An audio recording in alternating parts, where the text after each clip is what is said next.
दोस्तों, पटना हाईकोर्ट में नई भर्ती आई है, तो चलिए इस नई भर्ती के बारे में संपूर्ण जानकारी देख लीजिए। बहुत ही अच्छा जॉब है, एग्जाम के आधार पर सिलेक्शन होने वाला है। सैलरी देखिएगा तो लेवल 7 के अंतर्गत लगभग आपको 70,000 सैलरी इसमें मिलने वाला है। और अगर आप दूसरे राज्य से हैं तो भी इस फॉर्म को फिलअप कर सकते हैं। तो चलिए इस भर्ती के बारे में संपूर्ण जानकारी देख लीजिए, कैसे क्या सिलेक्शन होगा, इस फॉर्म को कौन कौन फिलअप करेंगे। और हम आप लोगों को हमेशा संपूर्ण जानकारी देते हैं और 100% सही जानकारी देते हैं। तो आज भी आप लोगों को संपूर्ण चीज़ें बताने वाले हैं। तो यह पटना हाईकोर्ट का ऑफिशियल वेबसाइट है। इसके बाद इसमें नीचे आइएगा तो यहाँ पर रिक्रूटमेंट सेक्शन है, इस पर क्लिक करना है। क्लिक करने के बाद यहाँ पर आपको एडवर्टाइजमेंट और कैसे क्या फॉर्म फिलअप करना है, अप्लाई ऑनलाइन का लिंक दिखेगा। तो यहाँ पर आप देख सकते हैं दोस्तों, 21 अक्टूबर 2022 आज ही के डेट का ये नोटिस है। तो चलिए इस पर क्लिक करते हैं। क्लिक करने के बाद यहाँ पर देखिएगा अप्लाई ऑनलाइन का लिंक है। तो चलिए इस पर क्लिक करते हैं। और क्लिक करने के बाद यहाँ पर आप देखिएगा तो इस बार क्या हुआ है कि एग्जाम का डेट भी दे दिया गया, परीक्षा कब ली जाएगी। तो इसी वेबसाइट से आपको फॉर्म फिलअप करना है। पहला चरण रजिस्ट्रेशन है, दूसरा पर्सनल डिटेल्स, इसके बाद educational details, photo signature upload करना है, इसके बाद प्रिंट, और इसके बाद रजिस्ट्रेशन कीजिएगा। इसके बाद पेमेंट का भी ऑप्शन आता है। तो जब रजिस्ट्रेशन कर लीजिएगा, यूजर नेम पासवर्ड मिलेगा, फिर लॉगिन करके पेमेंट, ये सब चीज़ें आपको करना पड़ेगा। यहाँ पर आप देखिएगा दोस्तों, फॉर्म भराना 21 अक्टूबर 2022 यानी आज से ही शुरू है। लास्ट डेट 11 नवंबर 2022 रखा गया है। और इसके बाद देखिएगा पेमेंट का लास्ट डेट है 13 नवंबर 2022 और 8 जनवरी 2023 को परीक्षा भी ली जाएगी, यानी परीक्षा का भी डेट दे दिया गया है। तो चलिए यहाँ से सबसे पहले नोटिस डाउनलोड करते हैं और देख लीजिए इस फॉर्म को कौन कौन फिलअप करेंगे, एग्जाम का पैटर्न क्या कुछ है, सभी चीज़ों के बारे में आप लोगों को पूरे डिटेल्स में बताने वाले हैं। और सभी जानकारी आपको इसी वीडियो में मिलने वाला है। तो यहाँ पर देख सकते हैं high court judicial at Patna, तो यानी पटना हाई कोर्ट के माध्यम से ये भर्ती आई है। और यहाँ पर पोस्ट नेम देखिएगा ट्रांसलेटर का है, रिक्रूटमेंट एग्जामिनेशन 2022 और 19 अक्टूबर 2022 है। PSC 04 2022 के अंतर्गत ये भर्ती दिया गया है। परीक्षा का डेट यहाँ पर देखिएगा तो 8 जनवरी 2023 को परीक्षा ली जाएगी। आज से फॉर्म भराना शुरू है, 11 नवंबर लास्ट डेट है। इसके बाद सैलरी के बारे में देखिएगा दोस्तों, तो ये जो पोस्ट है ग्रुप बी का पोस्ट है। आप देख सकते हैं कितना हायर है। सरकारी नौकरी का 4 कैटेगरी होता है, group A, group B, group C, group D. तो ग्रुप बी का ये पोस्ट है, लेवल 7, 44,900 बेसिक सैलरी है। इसमें हाउस रेंट, महंगाई भत्ता और जो भी सुविधाएं दी जाती है सब कुछ जुटने के बाद शुरू में जो आपका सैलरी रहेगा, स्टार्टिंग का सैलरी दोस्तों 70,000 रहेगा। तो आप देख सकते हैं कितना अधिक सैलरी है, इसलिए आपको इस फॉर्म को जरूर फिलअप कर देना है। एग्जाम के आधार पर ही आपका सिलेक्शन होने वाला है। तो यह जो भर्ती है पटना हाईकोर्ट के अंतर्गत है, सब कुछ यहाँ पर लिखा हुआ है।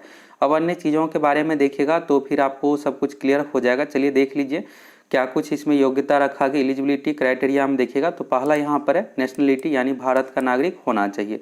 अगर आप दूसरे राज्य से हैं तो भी इस फॉर्म को फिलअप कर सकते हैं। साथ ही आपको एग्जाम का पैटर्न भी देख लेना है, जिससे अभी से आपको पता रहेगा कि इस फॉर्म में भरने के बाद कैसे क्या सिलेक्शन होता है, एग्जाम कितने क्या मार्क्स का होगा, फिजिकल फिटनेस, तो ये सब चीज़ें सभी जॉब में मांगा जाता है। इसके बाद देखिएगा यहाँ पर विवाहित, अविवाहित, ये सब चीज़ें मांगा जा रहा है। एज लिमिट देखिएगा तो एज लिमिट यहाँ पर मिनिमम का जो कंडीशन है 18 साल है, ये मांगा जा रहा है 1 जनवरी 2022 को। 1 जनवरी 2022 को अगर आपका एज मिनिमम 18 साल कंप्लीट हो गया है तो आप इस फॉर्म को भर सकते हैं। इसके बाद यहाँ पर देखिएगा अनरिजर्व्ड EWS के लिए तो 37 साल है मैक्सिमम का कंडीशन। और इसके बाद देखिएगा अनरिजर्व यानी जनरल कैटेगरी में महिलाओं के लिए 3 साल का छूट, 40 साल है। यहाँ पर डेट ऑफ बर्थ भी दे दिया गया, काउंट करके 1 जनवरी 2022 के अकॉर्डिंग होना चाहिए। अगर आप BC कैटेगरी से आते हैं, बिहार में क्या होता है OBC का 2 पार्ट होता है, BC EBC। और अगर आप आरक्षण का लाभ लेना चाहते हैं तो सिर्फ BC EBC प्रमाण पत्र से काम नहीं चलेगा, NCL यानी नॉन क्रीमी प्रमाण पत्र आपको बनाना पड़ेगा। ये BC EBC कैटेगरी सबसे पहले आपको ब्लॉक से, आप जिस कैटेगरी से आते कन्फर्म होने के बाद अप्लाई कीजिएगा जाति आवासीय आय के लिए। इसके बाद ये बनेगा नॉन क्रीमी लेयर, यानी आपके परिवार का इनकम 8 लाख से कम है। तो इसमें 40 साल का कंडीशन SC ST से आते हैं, पुरुष महिला दोनों के लिए 42 साल। NCL सिर्फ BC EBC कैटेगरी वालों को बनाना पड़ता है। दिव्यांग अभ्यर्थियों में उम्र में छूट रहता है 10 साल का, तो 47 साल यहाँ पर कंडीशन, ये सब चीज़ें दिया हुआ है। तो चलिए यहाँ पर और चीज़ें के बारे में देखिए। यहाँ पर है प्रेफरेंशियल क्वालिफिकेशन, तो ये ज़रूरी नहीं होता है। आरक्षण यहाँ पर शेड्यूल ट्राइब, शेड्यूल कास्ट यानी SC में 16% आरक्षण दिया जाता है। इन सभी चीज़ों के बारे में उसी अनुसार यहाँ पर सीट का बंटवारा सब कुछ किया गया है।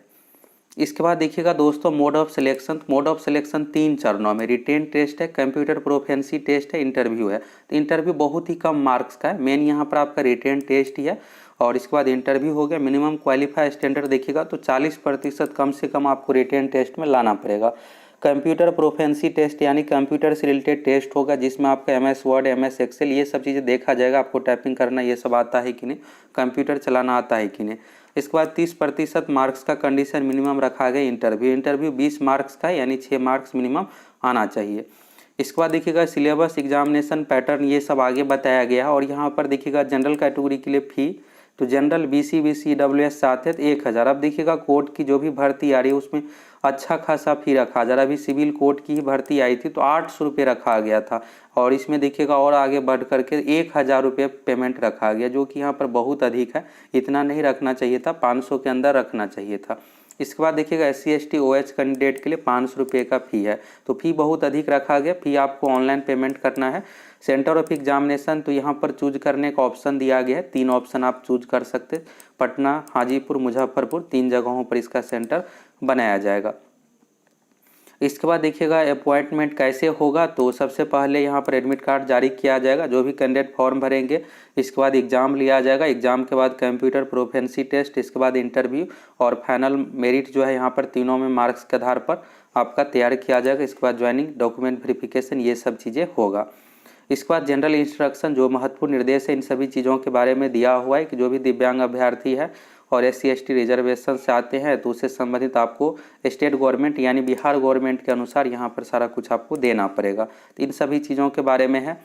इसके बाद फॉर्म भरते इसमें अपना नाम, email ID, पिन कोड ये सब एड्रेस सही तरीके से आपको फिलअप करना है, गलती फिलअप नहीं करना है। इसके बाद और अन्य चीज़ों के बारे में देखिएगा, तो और अन्य चीज़ों के बारे में देख लीजिए। यहाँ से सिलेबस और स्कीम ऑफ एग्जामिनेशन देखना चाहिएगा, तो देख लीजिए। इससे पहले आप ये देख लीजिए कि इसमें क्या कुछ क्वालिफिकेशन रखा गया है। मिनिमम क्वालिफिकेशन के बारे में देखिएगा यहाँ पर, तो यहाँ पर कहा गया अप्लीकेंट यानी अभ्यर्थियों के पास मस्ट यानी ये डिग्री जो भी मांगा जा रहा है इसमें होना चाहिए ट्रांसलेटर पोस्ट के लिए। ये जो होना चाहिए 1 अगस्त 2022 तक आपके पास ये जो भी चीज़ें है डिग्री होना चाहिए। पहला यहाँ पर है graduation with English as one of the subject from recognize university. तो देखिए यहाँ पर जो भी ग्रेजुएट कैंडिडेट है सभी फॉर्म भर पाएंगे। यहाँ पर इंग्लिश से नहीं मांगा गया है graduation, as one of the subject यानी सब्जेक्ट होना चाहिए। तो अगर आप ग्रेजुएट है और अगर आप दूसरे विषय से भी रहिएगा तो इंग्लिश तो रहता ही है एक सब्जेक्ट, हिंदी इंग्लिश इस तरह से, तो आप इस फॉर्म को भर पाइएगा। अपना देख लीजिए मार्कशीट और इसके बाद 3 साल का अगर इंग्लिश एक सब्जेक्ट के रूप में है तो आप इस फॉर्म को भर सकते हैं। इसके बाद साथ में एक चीज़ और मांगा जा रहा है, तो यहाँ पर 6 मंथ का कोर्स कंप्यूटर एप्लीकेशन। तो यहाँ पर अगर आपके पास कंप्यूटर से रिलेटेड 6 महीने का कोई भी कोर्स है तो इस फॉर्म को भर सकते हैं। ये इसलिए मांगा जा रहा है कि इसमें देखिएगा कंप्यूटर से रिलेटेड काम काज है, इसलिए यहाँ पर 6 महीने का मांगा जा रहा है। इसके बाद यहाँ पर है प्रेफरेंस, अगर आप पोस्ट ग्रेजुएट इंग्लिश या हिंदी में है तो आपको प्रेफरेंस दिया जाएगा, ये हो गया। इसके बाद है प्रेफरेंस आल्सो यहाँ पर दिया जाएगा अगर आप ये भाषा जानते, उर्दू, बांग्ला और कैथी जानते। कैथी बहुत पहले का है, तो जो डॉक्यूमेंट वाले चीज़ होता है, हाई कोर्ट में क्या होता है कि ज़मीन ये सब चीज़ें से संबंधित केस आता है, तो अगर आप ये सब भाषा पहले का जानते रहिएगा तो फिर आपको यहाँ पर प्रेफरेंस दिया जाएगा। मेन जो यहाँ पर ग्रेजुएशन होना चाहिए, साथ में इंग्लिश एक सब्जेक्ट के रूप में होना चाहिए। ये नहीं है कि इंग्लिश से ग्रेजुएशन होना चाहिए। तो लगभग सभी कैंडिडेट इस फॉर्म को भर पाएंगे। अगर आपका इंग्लिश ग्रेजुएशन में एक सब्जेक्ट के रूप में नहीं है तभी आप इस फॉर्म को नहीं भर पाइएगा, बाकी 6 महीने का कंप्यूटर का कोर्स है। तो चलिए यहाँ से आपको संपूर्ण जानकारी मिल गया सिलेबस क्या कुछ है। और चलिए सिलेबस के बारे में आप लास्ट में आप देख लीजिए, तो यहाँ पर सबसे लास्ट में दिया भी है। यहाँ पर आप देखिएगा सिलेबस और एग्जामिनेशन पैटर्न। तो यहाँ पर क्या है कि 3 चरणों में परीक्षा होगी। यहाँ पर पहला रिटेन टेस्ट है, इसके बाद कंप्यूटर प्रोफिशिएंसी टेस्ट और इंटरव्यू है। तो सबसे पहले जो रिटेन टेस्ट होगा इसमें जनरल इंग्लिश यानी इंग्लिश से संबंधित मैक्सिमम 30 मार्क्स का है। इसके बाद हिंदी जो है यहाँ पर 30 मार्क्स का है और जीके 20 मार्क्स का, 80 मार्क्स का हो गया। और इसके लिए 45 मिनट का आपको पौन घंटा का समय दिया जाएगा। इसके बाद कहा जा रहा है कि अगले 15 मिनट में नेक्स्ट 15 मिनट यानी बीच में 15 मिनट का गैप रहेगा और इसमें क्या किया जाएगा कि OMR शीट ये सब चीज़ें लिया जाएगा और क्वेश्चन पेपर डिस्ट्रीब्यूट किया जाएगा, आंसर शीट ये सब चीज़ें दिया जाएगा। होगा क्या है कि यहाँ पर ये जो 2 परीक्षा है एक ही साथ लिया जाएगा। ये जो दो परीक्षा है दोस्तों रिटेन टेस्ट वाला, तो ये दोनों एक ही साथ होगा। तो सबसे पहले क्या होगा कि जनरल इंग्लिश ऑब्जेक्टिव टाइप का है, तो ये OMR सीट पर होगा। तो OMR सीट पर 80 नंबर का यहाँ पर एग्ज़ाम लिया जाएगा। फिर हिंदी 30 है और GK 20 है। OMR सीट पर हो गया। अब एग्ज़ाम कंप्लीट होने के बाद सभी कैंडिडेट से आपको अपने सीट से उठना नहीं है। 15 मिनट का फिर बीच में गैप रहेगा। इस 15 मिनट में OMR सीट जो आपको दिया गया था OMR सीट ले लिया जाएगा और फिर क्वेश्चन पेपर यहाँ पर ट्रांसलेट जो करना है इंग्लिश से हिंदी और हिंदी से इंग्लिश, तो उसका क्वेश्चन पेपर और आंसर सीट आपको दिया जाएगा। इसके लिए 2 घंटा का समय मिलेगा और यहाँ पर 60-60 क्वेश्चन पूछा जाएगा। टोटल 120 क्वेश्चन हो गया। इसमें मिनिमम आपको 48 लाना है। तो यहाँ पर हो सकता है क्वेश्चन कम भी रह सकता है, यहाँ पर क्वेश्चन के बारे में नहीं है, लेकिन 60-60 है तो 60 क्वेश्चन ही रहेगा इंग्लिश हिंदी में। तो इसलिए यहाँ पर 2 घंटे का समय दिया गया है।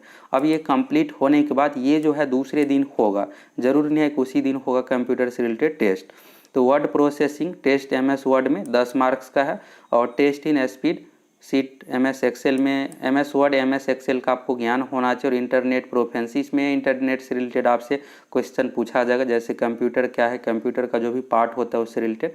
टोटल 25 हो गया, इसमें से 10 लाना है और इसके लिए आपको आधा घंटा का टाइम दिया जाएगा। इसके बाद इंटरव्यू है, तो इंटरव्यू में यहाँ पर 20 मार्क्स का और 5 मार्क्स आपको मिलेगा अगर आप उर्दू, बांग्ला, कैथी ये सब भाषा जानते हैं तो यहाँ पर आपको वेटेज मिलेगा। और ये कैसे होगा, तो इन सभी चीज़ों के बारे में आगे बताया गया है। तो एग्जाम पैटर्न के बारे में फिर से समझ लीजिए। सबसे पहले यहाँ पर 30 इंग्लिश, हिंदी और GK का 80 मार्क्स का ऑब्जेक्टिव टाइप का एग्जाम OMR सीट पर लिया जाएगा। 45 मिनट का हो गया और उसी दिन उसी सेंटर पर फिर से यहाँ पर आपको 120 मार्क्स का एग्जाम देना, यानी इस तरह से 200 हो गया। और ये जो होगा इंग्लिश से हिंदी ट्रांसलेट करना है, हिंदी से इंग्लिश में ट्रांसलेट करना है, ये हो गया। अब इसके बाद ये कंप्लीट होने के बाद 25 मार्क्स का कंप्यूटर से रिलेटेड टेस्ट है और फिर यहाँ पर देखिएगा 20 + 5 25 इस तरह से हो गया। तो यानी एग्ज़ाम जो टोटल है दोस्तों 200 + 250 50, तो यानी टोटल 250 का है और 250 में मार्क्स के आधार पर ही आपका मेरिट बनने वाला। अब रिटेन टेस्ट का सिलेबस देख लीजिए। जनरल इंग्लिश का सिलेबस है, यहाँ पर इंग्लिश का सभी ग्रामर सेक्शन यहाँ पर दिया हुआ है। इसके बाद देखिएगा हिंदी का, तो हिंदी में यहाँ पर व्याकरण, शब्द रूपांतरण, लिंग वचन कारक, इसके बाद शुद्ध अशुद्ध वर्तनी, मुहावरे, लोकोक्तियाँ, ये सब पूछा जाएगा। और हिंदी इंग्लिश दोनों 30-30 का है। इसके बाद GK यहाँ पर है, तो GK में यहाँ पर history, polity, geography, economics, Bihar से रिलेटेड टोटल मिलाकर के 20 क्वेश्चन पूछा जाएगा।